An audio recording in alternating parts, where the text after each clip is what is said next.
It's a long count. That's a long count. Yeah. It's an awkward countdown.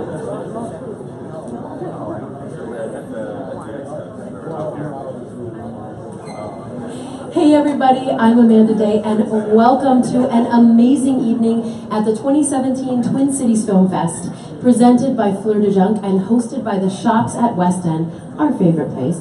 We are here for a very special movie called Ice House, and I'm here with the director, Stephen Elbert. Thank you so much for bringing your film here. First of all, you shot it here, so that makes us all very, very happy. Yes, it's a great place to shoot, even in the dead of winter when we shot it. So tell us a little bit about that, because making a movie is, first of all, a gigantic project. And then to deal with the elements, I mean, if any of you are from Minnesota, dead of winter on a lake, how was that? It was cold. Yes. So we shot on Lake Mille Lacs, all the exteriors, and it was in sub-zero for the evenings that we shot.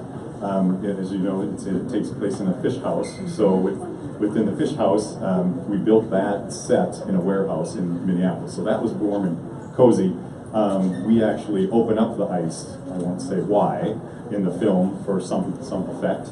And we built a rig that was 15 feet high, and with 4 chain motors to lower something into the water and bring it back up. So it was a bit cool. And the evening that we did the main effect, there was a blizzard. They literally they shut down the roads around Garrison, and we were able to get off the lake, but it was we were shooting at night. So the gentleman who actually plowed so we could get out, so we were about a mile out, he would plow about a 4-lane highway, and I asked him, why so wide? And I found out really quickly, because the wind on that lake, when it picks up, in about 20 minutes, it's all drifted in. So anyhow, he knew what he was doing, for sure. Yeah, when I describe Minnesota winters to people, I definitely say it's a bit cool. That's how I describe it. Yeah. So I know that you spent many years in corporate America, and you left that world for this crazy ride of being a filmmaker. Can you just tell us a little bit about pursuing your passion and how you have, what that journey's been like? Well, it's great, because I read several scripts before we decided on Ice House, and it was interesting, because I was working with I worked with our executives a fair amount. So let's just say what happens in Ice House never happens in a boardroom in corporate America.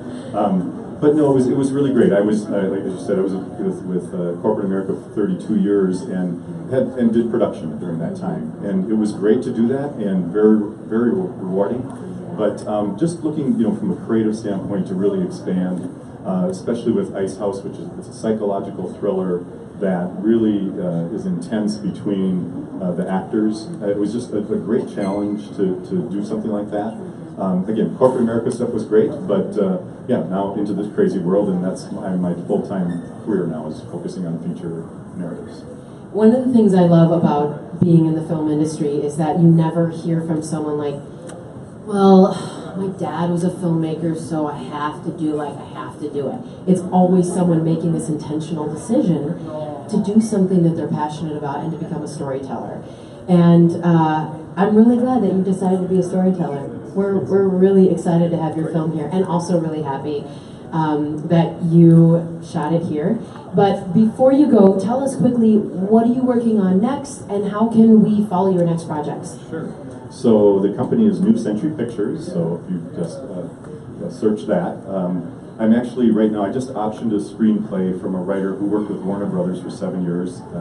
It's called See Dick Die. It's a kind of an iRobot Terminator film, and before I optioned it, I made sure I talked to special effects people to say, can we do this Right. for a limited budget? Yeah. And they reassured me we could.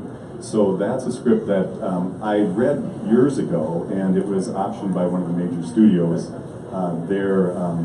Their rights expired on it, so and I kept reading all these scripts, and I kept coming back to this film, and so I optioned that now. And then there's one that I wrote that is a sci-fi thriller about the next president of the United States who controls time. So anybody who gets in his way, he gets your birth record, removes you from your bassinet. You've never seen Birth the Babies, but becomes president because of that. And then he decides he wants to rule the world. So looks back and says, "Who's the most strategic visionary of all times?" And you see him go in a bunker with a double of Adolf Hitler, and he sets him next to Hitler and shoots him in the forehead, and takes Hitler to present day and mentors with him to do bad things. So those are a couple, and then there's also a love story, which, you know, they all have love stories in it. I was just standing over the bunker in Berlin. It was a pretty terrifying moment, but I do have a deep, dark weakness for sci-fi. So I'm really excited to see what you have next. Thank you so much for being here. Do you guys want to see a movie? Yeah? Let's go see a movie. All right. Thank you so much.